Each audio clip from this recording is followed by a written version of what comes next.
everybody. So we're 23 days after hatching, and in that amount of time, 13 out of, 16 eggs hatched, so that's awesome. Our last one to hatch was last night, and we woke up to this little guy right here with, as you can see, he is a little odd looking. This guy is known as a naked neck, a Transylvania naked neck. That is how the breed looks. So he is never going to have feathers totally around his face. He is going to look like this little cutie that he is here at all times. In Florida, sometimes people even have to put sunscreen on their necks, but ours at the coop usually stay out of the sun anyways. Okay, so we're going to talk about what you do after the chicks are born. First thing you're going to do is get a brooder box for these little babies. A brooder box can be anything from a cardboard box to, in this case, I use a clear Tupperware Tupperware container because then you can look through it and it's fun. The next thing you're going to want to do is set up some sort of a heat lamp. In this case, I just grabbed one of these from the garage and put in a regular old light bulb. This one is a 40 watt, and then you just adjust it until the chickens are active, but not like freaking out and trying to huddle together too much. Right now they're huddling together because I'm hovering over the top of them and keep putting a camera in their bin. So once they're all just see like how these guys are roaming around and etc., that's a good way to know that they're okay. Now, if they're laying down flat with their wings to their sides, that means it's way too close to them and they're too hot and you need to move it back. The other thing you need to remember is these little guys are just getting their footing on life. So in the beginning, the best thing underneath them is something like a puppy pad. You don't want anything that's wobbly, like shavings, leaves, etc. Wait at least 3 days before you start using stuff like that. That way, they are sure to get their good footing on and be able to walk properly and have proper muscle formation. So baby birds then also need their food. Marley, what kind of chicken food are they eating? Right now, when they're starting off, they have starter. You can remember that because they're starting to be born, so they start with starter. And then what's the next type of food when they start laying an egg called? When they start laying, it's called layer, so it's easy to remember. And what is the difference between the starter and the layer? The starter contains more protein, so that way they have energy to grow. Once they start laying eggs, they get layer. The reason why is because layer contains calcium, which is good for the eggs. If they have the layer now, they could get sick, sadly. It's so true. So yeah, this has about 20% protein in it versus when they get the layer, it goes down to about 16 to 18% protein plus that calcium. So this is our little baby feeder. And it looks like this when it's nice and clean and they haven't been jumping all over it, and then we just pour it into the little spouts, and this is the easiest way to keep them from making a ginormous mess at this age. As they get older, they get a bigger feeder that has a topper on it, and it gravity feeds down to them. All right, which leads us to the waterer, right, Mar? Mm-hmm. So let's see the two pieces to it. That's the base. Oh, sorry. Yes. All right, and there we go. Okay, and so now see, Marley is going to, we already put water in it. Marley is going to screw on that lid. You got this. There we go. There we go. Okay, and now this is the same, like the feeders that are bigger look like this too. This is a gravity fed water, so now she's going to very quickly flip it and put it in. Now, most of these guys are to the age where we don't have to, but we like to go ahead when they're babies and add either pebbles, or in this case, we use seashells because we're always collecting them, and put it around the bottom. The reason for this is, once again, these guys are learning the ways of the world, and unfortunately, chicks sometimes will fall into the water, panic, and not be able to get out. By putting pebbles, seashells, shiny things into it, one, it entices them to want to try out that waterer when they don't know what the heck it is, and two, it stops them from falling in when they're super tiny. So, yep. Oh, here comes one to give it a check out because we just cleaned out their cage and we're just now putting it back in. All right. And speaking of water, we also have in a little dropper bottle that we had on hand some sugar water for our chickadee over here that had the splay leg. We've been putting little bits inside of those caps right there, and as you can see, scattering food everywhere for her because we did have to remove her from everybody else because they kept trying to jump on top of her, which happens, you know, they will move everywhere anyway. Marley, you want to pick her up and we'll see if maybe she'll eat some? And so Marley is now, see how she's giving her little bits? And yep.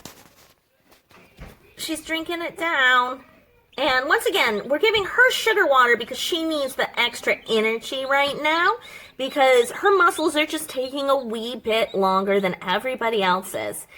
But as you can see, she loves it. We do this about every hour or so to make sure that she's getting a lot of energy into her. That way soon we can take those braces off of her legs and she should be able to walk with everybody and join her friends again. Now, Marley, you're holding the chick, and you're holding her very nicely, aren't you? Mm-hmm. Yep. Now, when you're done holding that chick, what do you got to go do? Wash hands. And why do we wash our hands? Because they carry a disease called salmonella. Like everything born from an egg, chicks, as cute as they are, have salmonella. Do we kiss chicks? No. Do we do anything but hold chicks?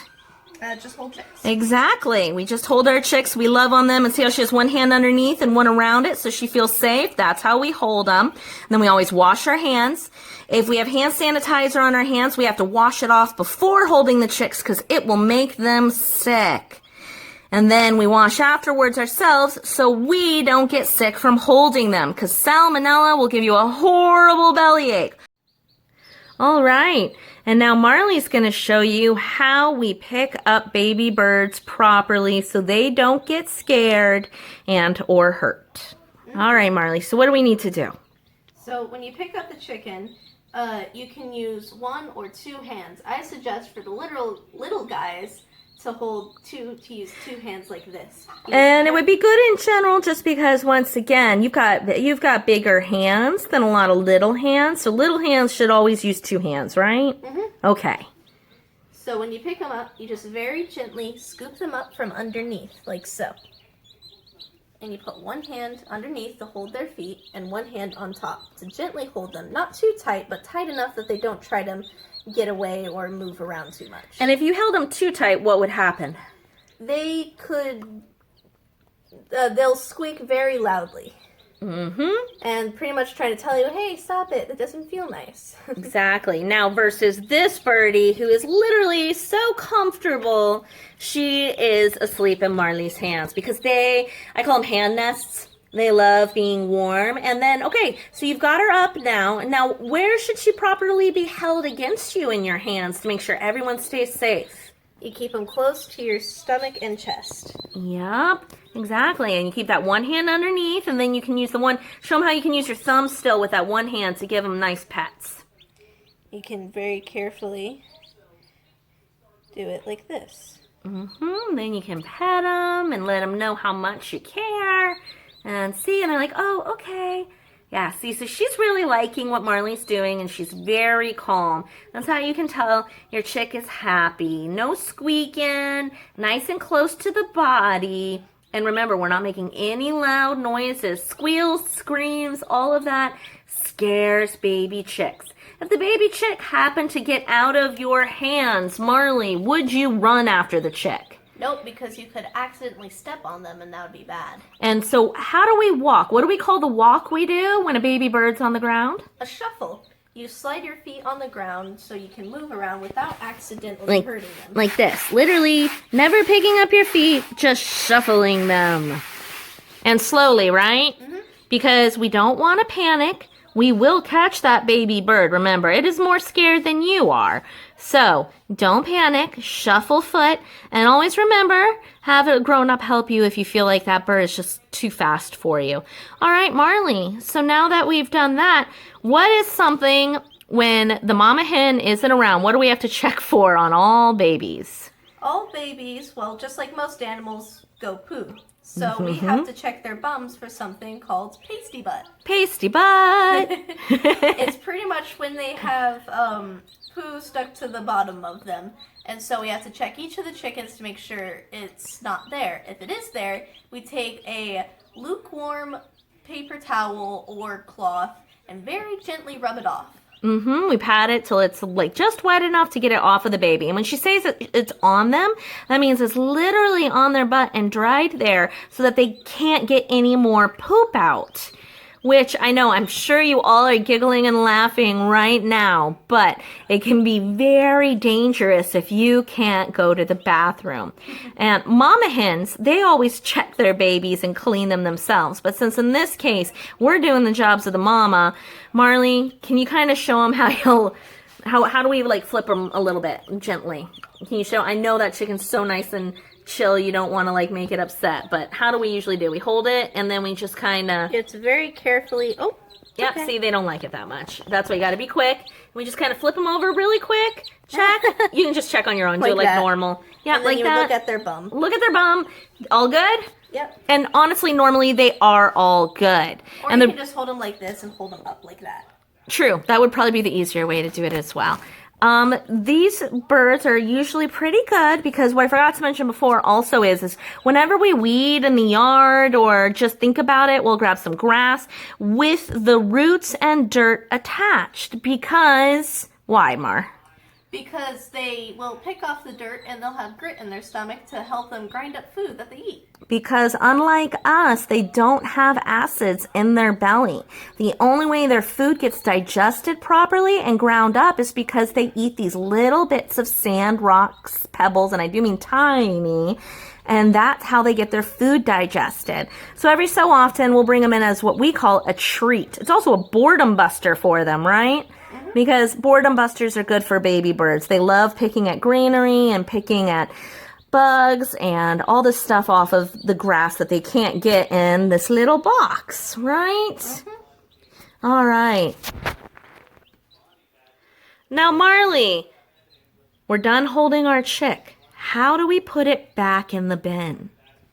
You go to your bin and you put both hands inside very gently, and they'll either walk off or you can just sort of like shake them off your hand very gently, like that. Right? Because we never just drop them in, right? Never. Never, ever. Now, the other thing is we don't have any dogs or cats here at our house. But if you happen to have other creatures in your house, for these brooder boxes, in this case, I mean, some people poke holes, some people use like a netting that they attach with a bungee cord. We sawed a hole into the middle of the top of this and added a netted screen, which is actually outside at the moment because they are not at the age yet where they're going to try to fly out of the box. So until then, I don't need to worry about it. And so that way they stay safe and aren't stressed out by any other creatures that may be in the house. Other than that, I think that pretty much covers chick school, yes? Yep. All right. Let us know, let Mrs. Mosher know if you have any questions about how you care for baby chicks.